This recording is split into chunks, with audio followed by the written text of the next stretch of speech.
Foolish, question mark, or wise, question mark. So, this is where we're going to start. 1 Corinthians chapter 1, verse 27. If you have your Bibles, if you got your electronic devices, you can pull them up. Again, it's 1 Corinthians chapter 1, verse 27. And it says, "But God has selected for his purpose the foolish things of the world to shame the wise, revealing their ignorance. And God has selected for his purpose the weak things of the world to shame the things which are strong, revealing their frailty." Okay, I'm going to read that again because there are a few things I need for you to hear. "But God has selected for his purpose the foolish things of the world to shame the wise." Foolish things of the world to shame the wise. The wise where? In the world. Thank you. "Revealing their ignorance. And God has selected for his purpose the weak things of the world to shame the things which are strong, revealing their frailty." So, what is God doing? Based off of this scripture, what is he doing? And I'm going to say this. God is wanting to take the things that are wise in this world to us, right? The people who seem to have it all together and know it all, and he's going to bring them down about 10 notches. Mm-hmm. And then the people who don't seem to think that they know it all, but they're just trying to depend on him, he's going to show that to be what's amazing and awesome. Yeah. Okay? So he's going to humble those who think they're all of that in a bag of chips without him, and make the ones who don't seem to be, according to everybody else, amazing and awesome, who are depending on him completely, and show them to be wise. Right. Okay? So that we can realize and understand that what makes a person wise? Their wisdom? God's wisdom. Or God's wisdom. Okay. So, to have a combination of all of those things, right? To have God's wisdom and then to have a worldly wisdom, or at least to know it, right? That would be a double whammy, right?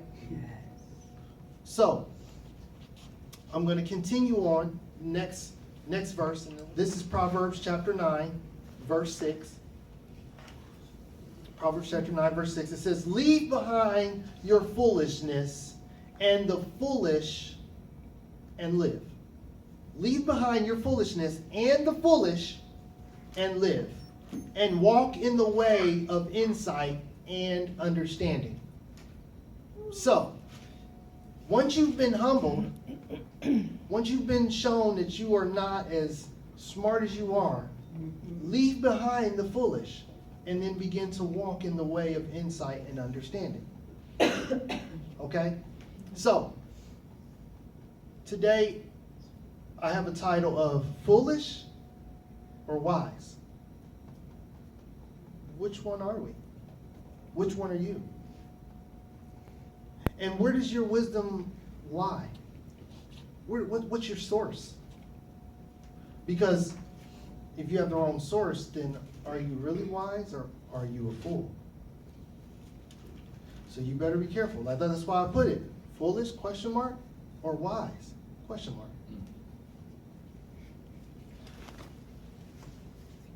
Now, I want to dive into a story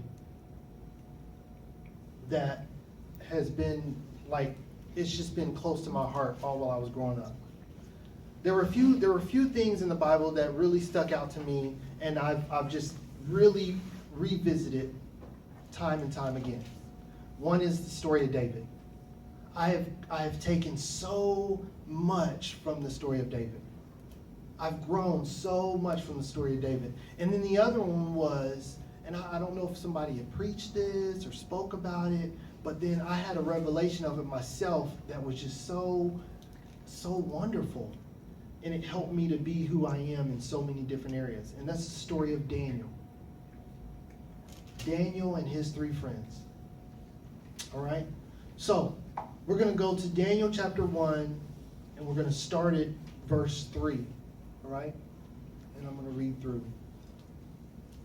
"And the Babylonian king told Ashpenaz, the chief of his officials, to bring in some of the sons of Israel, including some from the royal family and from the nobles, young men without blemish and handsome in appearance, skillful in all wisdom, endowed with intelligence and discernment, and quick to understand, competent to stand in the presence of the king, and able to serve in the king's palace. He also ordered Ashpenaz to teach them the literature and language of the Chaldeans. Then go down to verse 5, Daniel chapter 1, verse 5, and it says, the king assigned a daily ration for them from his finest food and from the wine which he drank. Now, before we move on to this second part, we realize that something has happened before that first scripture. The Babylonians had went in, done war, and taken captive the people of Jerusalem, or Israel. He took them captive, slaves, whatever you want to call it, and then he said to his chief person, I want you to get some of these guys, the ones who look handsome and they seem to be skillful in all wisdom, and they're endowed with intelligence, and they have good discernment, and they're quick to stand, and they're going to be competent to stand in my presence. I want you to go get them, and I want you to bring them in to me. Now, these people that they've captured are people who follow God. All right? Just so you can know that. I want to put that out there. You know that the people that have been captured and enslaved are people who serve God. All right? So, it continues, and the king, he assigns a daily ration for them from the finest food and from the wine which he drank. They were to be educated and nourished this way for 3 years, so that at the end of the time they were prepared to enter the king's service. All right? So for 3 years they were expected to train and eat in this fashion so that they could be prepared to serve the king. Okay? Among them from the sons of Judah were Daniel, Hananiah, Mishael, and Azariah. The commander of the officials gave them Babylonian names. Daniel he named Belshazzar. Hananiah he named Shadrach. Mishael he named Meshach. And Azariah he named Abednego. Okay? So, we're going to jump down to verse 8. So you have these 4 young men who have been captured with a whole bunch of other people, but they were picked out because they appeared to be healthy, good-looking young men who seemed to have a good head on their shoulders, smart, competent, and able to stand before the king and even, to work for the king, right? So, in your words, what exactly, I know I just said a bunch of stuff, but what exactly were these young men? Like, what would your description of them be? Like dishonor to their Right family. there. Right there. That's what I was looking for. Period, point blank. Because you don't have to be chiseled. You know what I mean, right? I mean, I'm not chiseled. I'm pretty. Far from it. You don't have to be chiseled, but you do want a good representation. For the I like job. that. They had potential for the job. Yes, sir. They were prospects. Yeah, Prospects. Love See, it. Leadership. Whatever. Leave me alone. What? Leadership what? Leadership potential. Leadership potential. Yeah. These are people who stood out amongst all the others to have something a little extra. There's some Jordans and LeBrons. So they brought them in and said, we're now going to do what? You look like you have something, but now we're going to pour into you more so that you can have everything that we feel you need to operate and serve with the king. right. Right? All right.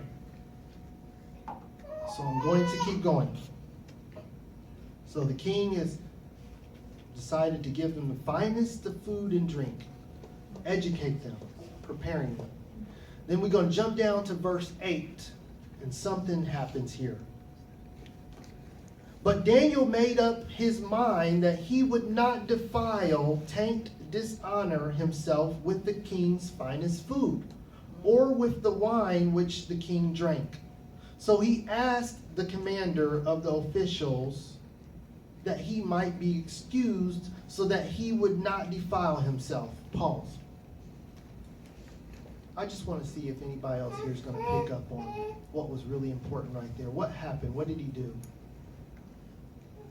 There's two things. He was I'll put that up for respectful. you. He was respectful How was for he respectful? because he asked. He asked. That was it. That was the main thing that I wanted to hear, but I didn't want to leave out the other thing, which I'm sure somebody would have pointed out. Yes, sir. That's good.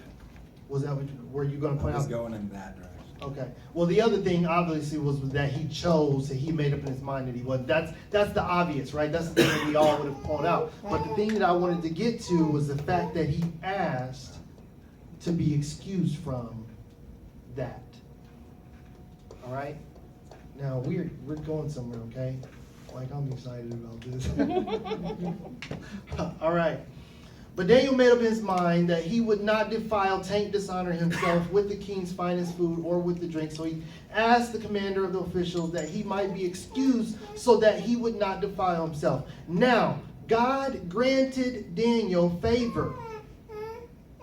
God granted Daniel favor and compassion in the sight of the commander of the officials. Okay. Now God granted Daniel favor and compassion in the sight of the commander of the officials. And the commander of the officials said to Daniel, I am afraid of my lord the king. Listen, he was afraid of the person over him, the person who had the most influence over anything, even though he obviously had a lot of influence, right? He was the commander. He had a lot of influence, but he still was under somebody, right? So he says, I am afraid of the Lord my king who has prearranged your food and your drink. For why should he see your faces looking more haggard than the young men who are your own age? Then you would make me forfeit my head to the king. But Daniel said to the overseer, whom the commander of the officials had appointed over Daniel, Hananiah, Mishael, and Azariah, he said, please, please. One more time. He said, please, test your servants for 10 days. Now we've got 3 years. We've got 3 years. Can you just give me 10 days? And let us be given some vegetables to eat and water to drink. Then let our appearance and the appearance of the young men who eat the king's finest food be observed and compared by you, and deal with your servants in accordance with what you see. Yes, amen, amen. Good stuff. Okay.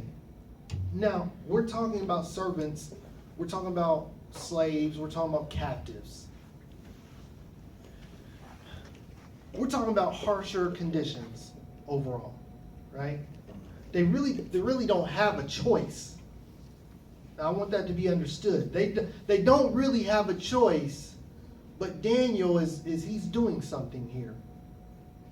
He's being respectful, and then he's asking to prove that the way he should do things is going to be the better way. He's taking into consideration that I know you could lose your job. I know you could be beheaded. I know that this could turn out really bad for you, but if you would just give me 10 days and you take note of what you see in those 10 days. The king won't even really see what's going on in the midst of that 10 days. He's not even supposed to see us for 3 years. So if you would just let me do this for 10 days and then make note of it. And see if we don't appear better off than those. Right? Okay, so we're going to continue.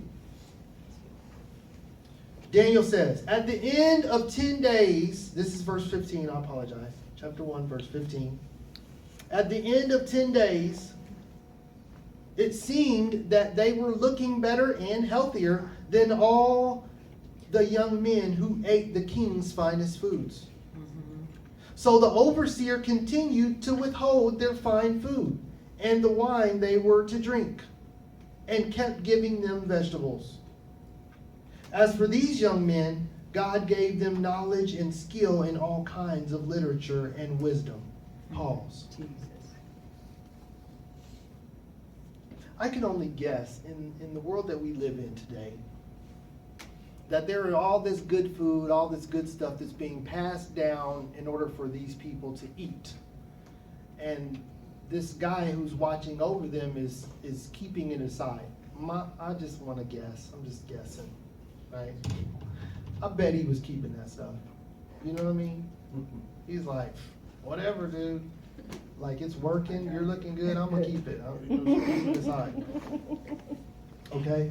And like, these guys are looking healthier. They're doing better, right? Again, I don't know this dude's character. I really don't. But again, for some reason, something tells me that he probably, anybody here ever had a boss and it's like, all right, I should ask you, have you ever come to the place where you realize your place, you realize your position, and you realize that it's not a place of a lot of control or influence, but when you realize your place and the influence that you have, if you understand it correctly, then the people over top of you, you respect them and you understand that they have a respect for you, right?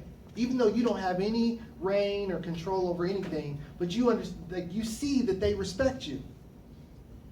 Has anybody had the revelation that you can control things further than what you really think you can if you do it right? Yes. Right? Anybody ever had a boss that they just don't get it? They don't get it. And you're just like, oh, you're just, you're a few fries short of a basket. How did you get this job? I don't understand. So you can do this two ways. You can go above them and be like, he's stupid. He doesn't know what he's doing. I can do it better. That's what most of us do, if we're honest. But if you got the revelation of what I'm talking about right now, then what you understand is that you will do it a certain way. You will suggest it to your boss. And you'll be like, have you ever thought about this? And the boss will go, no, I ain't never thought about that. I don't know if that's a good idea. Well, I mean, it probably isn't the greatest idea. Probably not, because they don't think so. So you better not. Right? You don't want to go against. Yeah, it's probably not a good idea, but if you gave it some thought and maybe think about it, just give it a try or something like that one day. If you decide to, if you think it's a good idea, when you think it's a good idea, give it a try. And they're like, maybe. And then one day they do it, and they're like, this is a good idea. And you're like, man, that's a good idea. I'm glad you decided to do that. That was a really good idea. And they're like, I know. I'm going to take this to the boss. And you're like, yeah, man, do that. If you want to, that'd be a good idea. He might like it, They're like, yeah. So they go to the boss and they tell the boss, hey, I think we've got this great idea. We should do this, right? And so the boss puts it into play. Little did that guy know is that everybody you work with heard you talk about that 1,000 times. So when it happens, they're all like, Yeah. and you're like, you see what I'm saying? And it may take some times, maybe 3 years or so. I don't know. And the boss comes over and he says to that guy, he's like, hey, I think it's time for you to move up. I'm going to move you up. And he's like, oh yeah, I'm the man. So then he moves up. One of two things is going to happen. He's going to take you with him. Because at some point in time, you would think he would have the intelligence to see that you're the guy that's come with the good ideas. Or he'll leave you. Either way it goes, you win. Because when he gets up there without you and he can't stand on his own 2 feet, he's going to get fired. Right. And the boss is going to be like, I don't know who to bring in. And guess what's going to happen? Everybody that knows that you had the ideas are going to go, pick him. And then all of a sudden, you got the job, right? Right. Now, I said all that because this is all one story that helped me to understand that when the Bible says that we should do all that we do as unto yourself, that, oh, I'm sorry. Did I say something wrong? Is that not it? Is that not it? That's not it, is it? No, What does it say?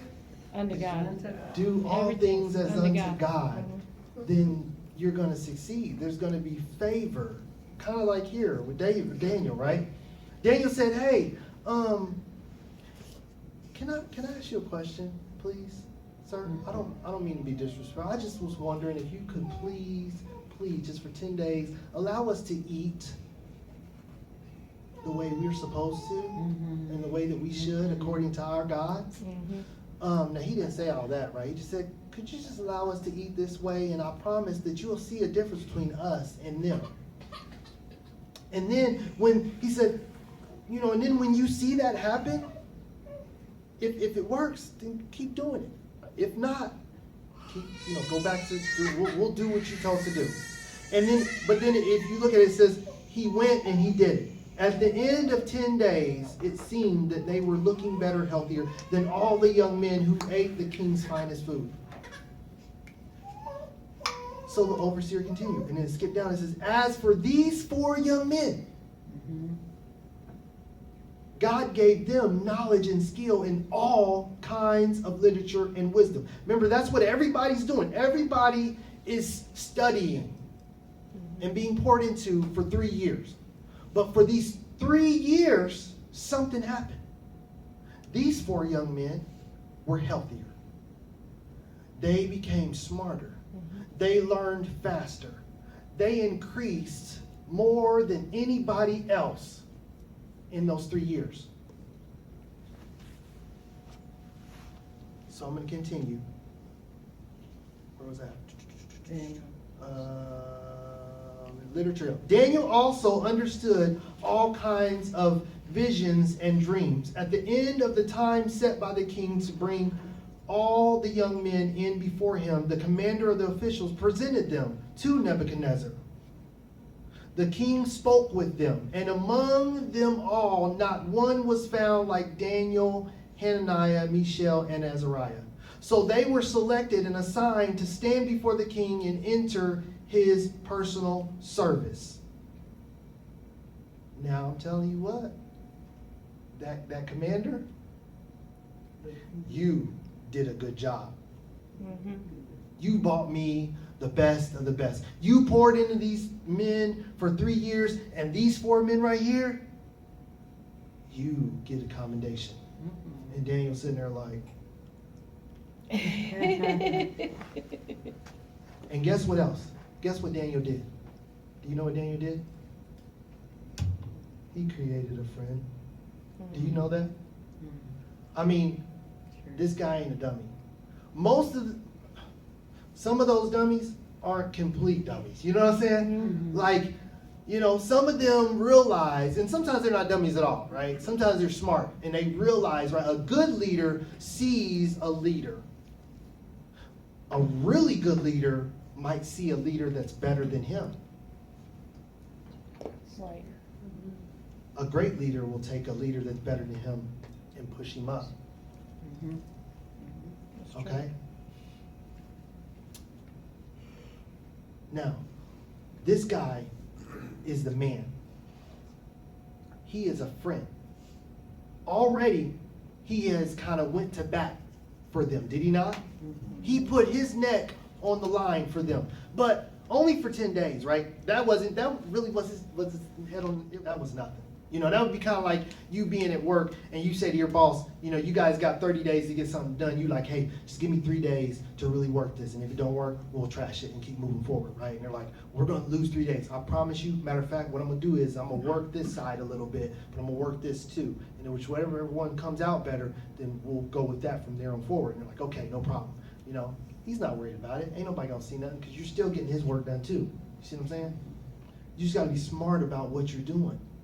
Okay? And then what happens is when you make this guy look good, you've created a bond. You've created a relationship, a friendship. You've started something so that now as you go up the ladder, as you do what you're doing, when stuff comes against you, you might just have a friend, an advocate, right?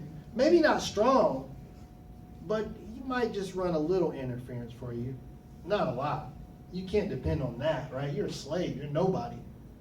But a little interference, because the last time this guy is smart, he's like, last time this got me somewhere good. Let me see what this dude is doing this time too, right? Okay? So, the king spoke with them, and among them all, not one was found like Daniel, Hananiah, Mishael, or Azariah. So they were selected and assigned to stand before the king and enter his personal service. In every matter of wisdom and understanding about which the king consulted them, he found them 10 times better than all the learned magicians and enchanters in his whole realm. Okay. Now, what am I trying to say to you guys? So, I have just a few minutes left, about 8 minutes, and I'm going to close this up. You heard the story. The beginning, I read 2 scriptures. I said 1 Corinthians chapter 1, 27 said, but God has selected for his purpose the foolish things of the world to shame the wise, revealing their ignorance. And God has selected for his purpose the weak things of the world to shame the things which are strong, revealing their frailty. If you feel that you're weak, if you feel that you're incompetent, if you feel that you're lacking, if you feel like you cannot be the one to do the job because you just don't have what it takes, I beg to differ.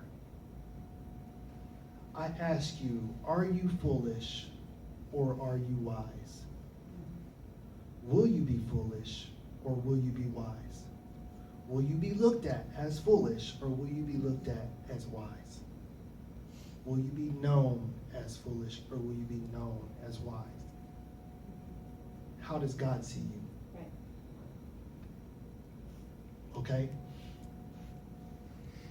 If you have not found this out yet, find it out.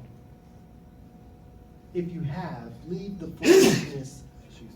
foolishness behind and move into the world that you live in accordingly. Okay? Go back, study throughout this message, study Daniel, look at him, and then live your life accordingly.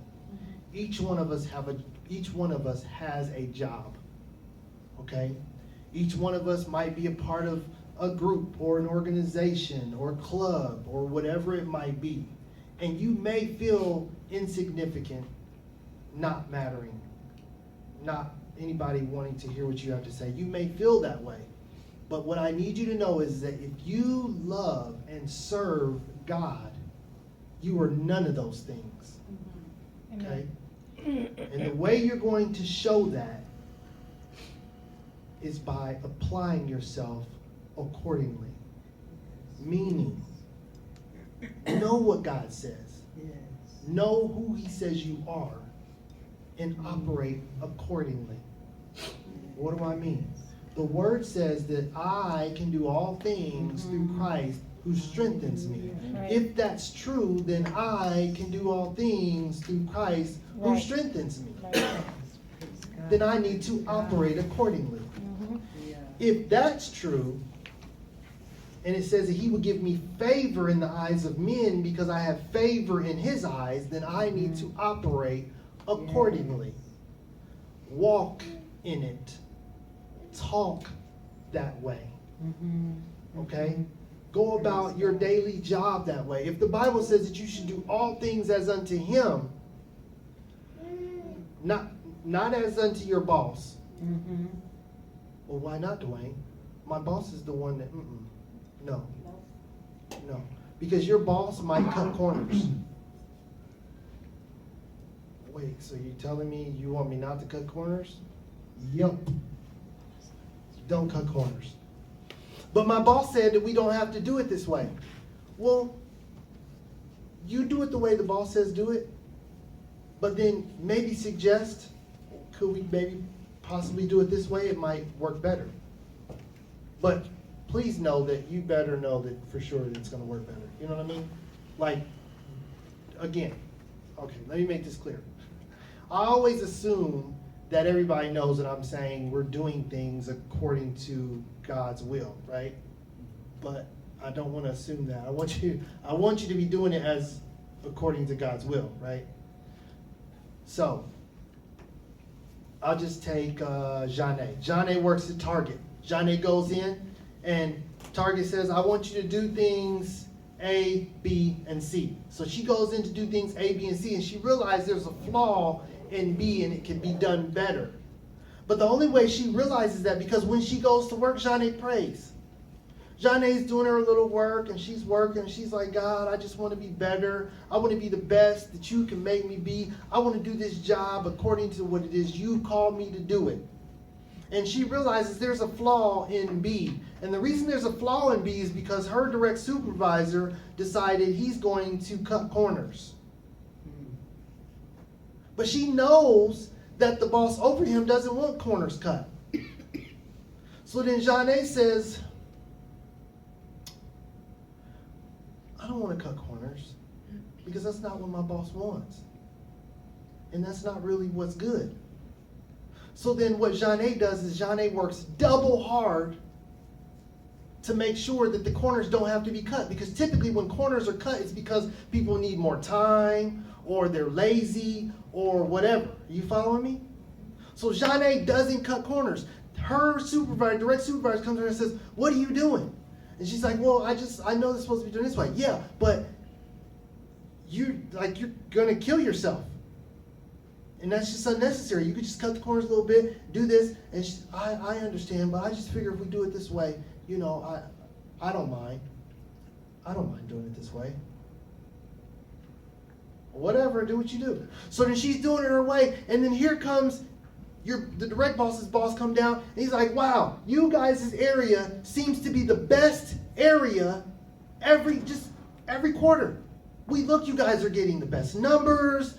You know, we get comments on a regular basis about your area. Like everything just seems to be running that much smoother in your area. You guys follow me? Yeah. I'm telling you right now, that boss is no dummy. He didn't get to where he is by happenstance. And I know me, when I was the boss, I'd go around and ask questions. How you guys doing this?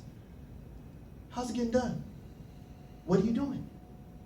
9 times out of 10, when things are happening, most people want to take credit, but a lot of times they'll be scared to take credit, especially if they're nowhere near it, right?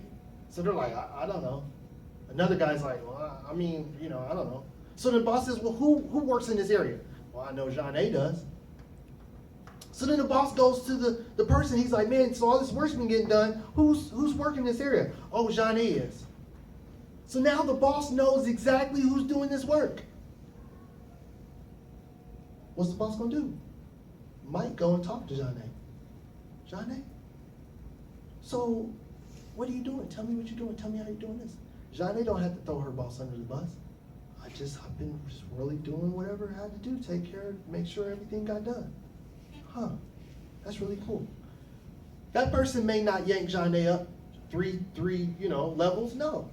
He may act like he never even knew anything was going on. he goes on about his business, but then one day there's a position that needs to be filled, and he needs somebody that's accountable, and he knows that they do good work, and so on and so forth. And guess what?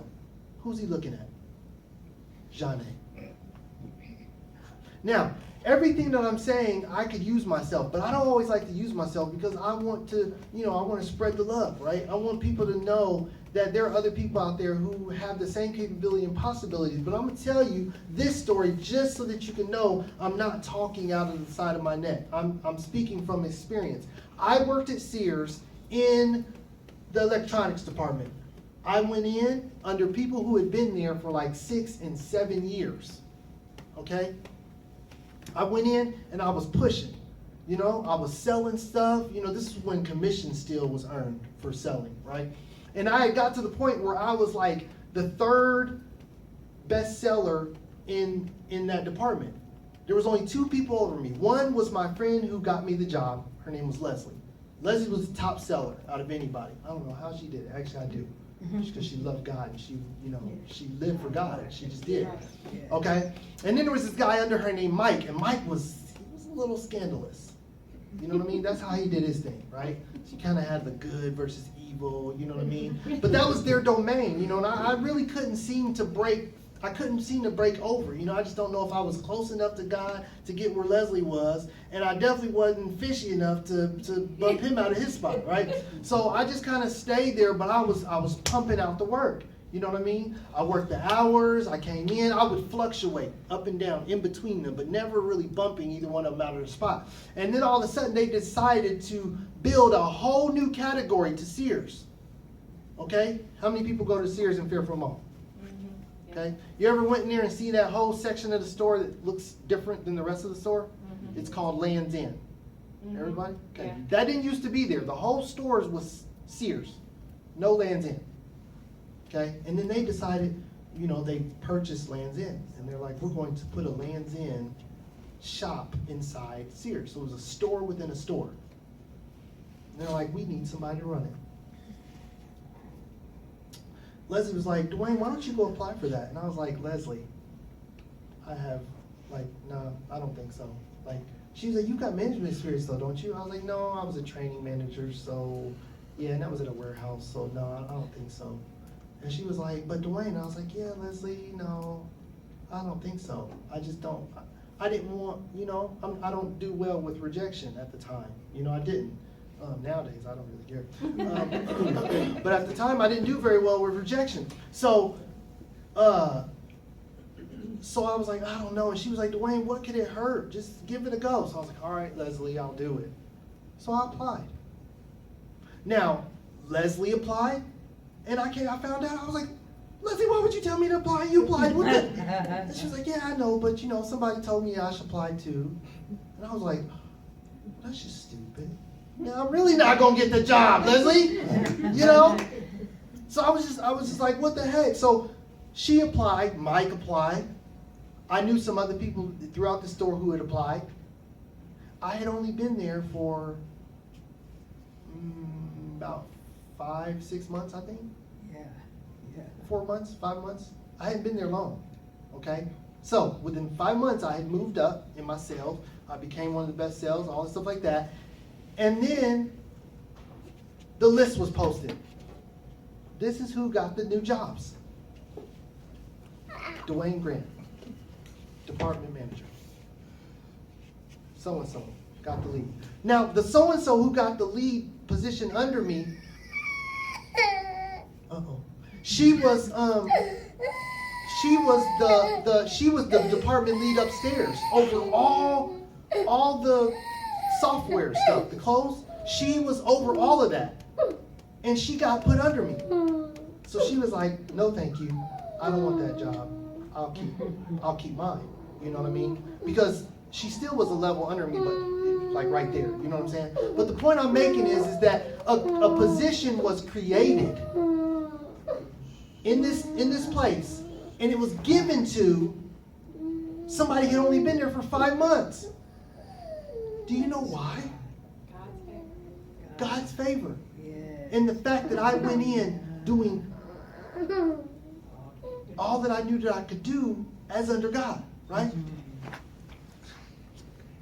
I was on time. I worked extra hours. I would come, you know what I mean? I didn't lie. I didn't cheat. Right.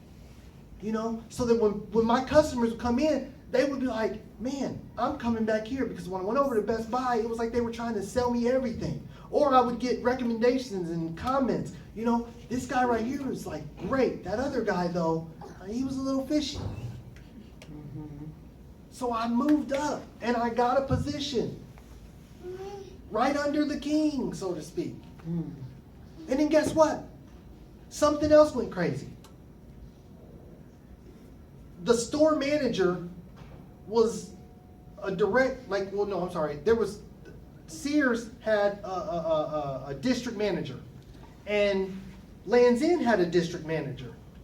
And both of those people were my bosses. So I had two different bosses. One was like, we need to do this for Sears. And the other one was like, we need to do this for Lands' End. And I was like, so who am I listening to? The Lands' End lady told me, Dwayne, I'm going to tell you like this.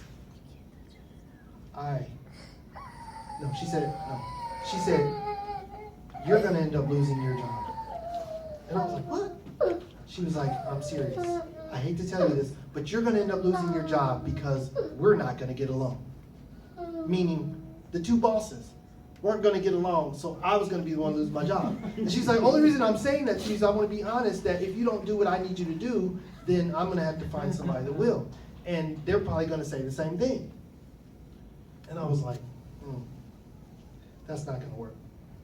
So I went and put my notice in.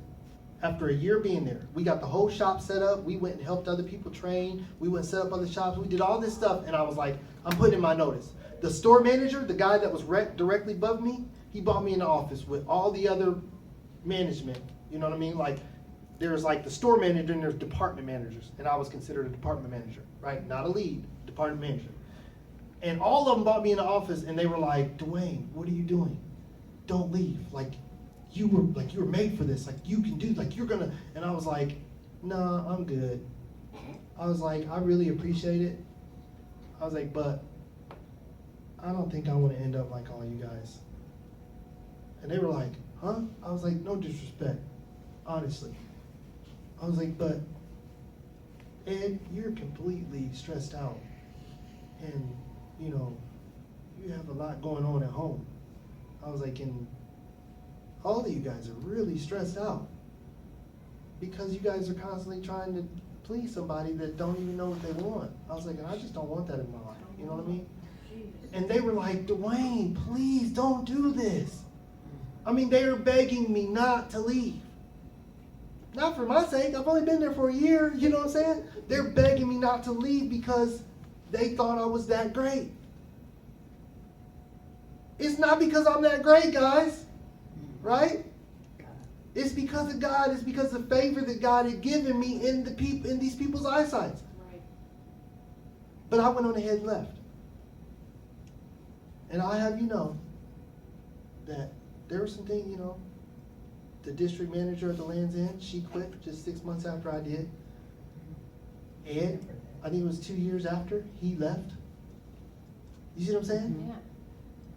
I didn't make a decision based off of money. I didn't make a decision based off of, I made a decision based off of what I knew God wanted for my life. And God did not want craziness and stress for my life. You know what I mean? And please, again, I always assume that you guys know this. I prayed about this. Right. I took this to God. And I said, God, what would you have me to do? I'm having these, right? Like, when you you know, like, your job is coming down on you. Like, this is what was going on. When I told you I had these two bosses that were arguing, I need you to understand they weren't arguing over here and I was just over here doing my job nicely. No. I was feeling the brunt of a lot of this argument.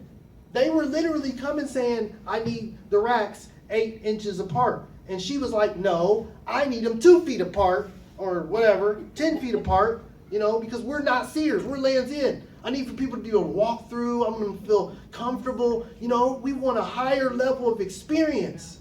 And Sears is like, let's just herd them through and get them to buy some stuff. You understand what I'm saying? And I'm like, I like this. You know, that's why I want the experience. I want to give the experience, you know? That's why they liked me. Because I was good at it. You know, oh yeah, man, you know what?